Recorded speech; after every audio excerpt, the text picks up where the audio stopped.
Hey guys, Hone Houdini Ty here, helping you escape your 9 to 5. In today's video, during our drive and live, we are going to be talking about setting up a plan so that you have financial freedom.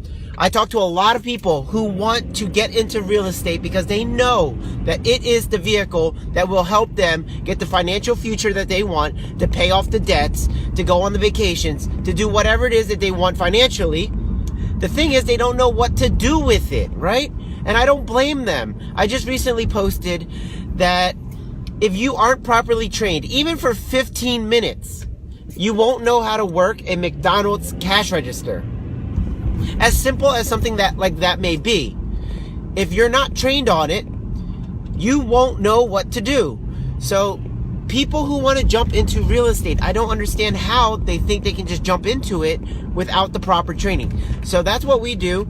So I'm going to break down a couple of steps for you from A to Z. So the first thing I would like you guys to do is to plan out exactly how a real estate transaction goes. Because a lot of people, they've never done it. They think, okay, I'm going to buy a house and that's it. Like, I'm going to buy a house, fix it, flip it. Yes, that may be the steps, but I would ask you to go a little deeper than that. Don't just like say the basic concepts. It's like, okay, I'm going to find a house. Where am I going to find that house? People often say like, oh, Hone, I'm going to go to the auctions. I'm going to go to the auctions and I'm going to buy a cheap house for like $10,000. And I'm like, oh my God, why didn't I think of that? Oh my God, that's a genius plan. It's not a genius plan.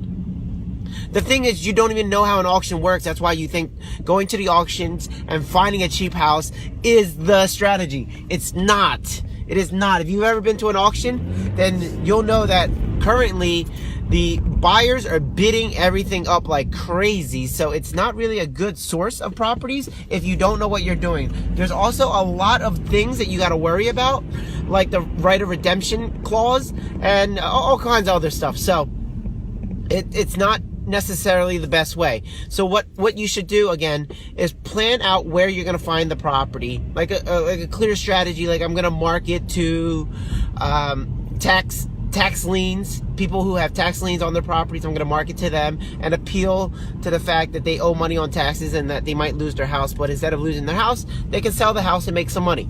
So you might say, I have a plan for that. I'm going to look on Craigslist and Zillow for sale by owner properties. I'm going to talk to all my neighbors and see if anybody's selling a property. So that would be a clear way of doing the acquisition. And then there's the funding of it. Where's the money going to come from if you're going to buy the property?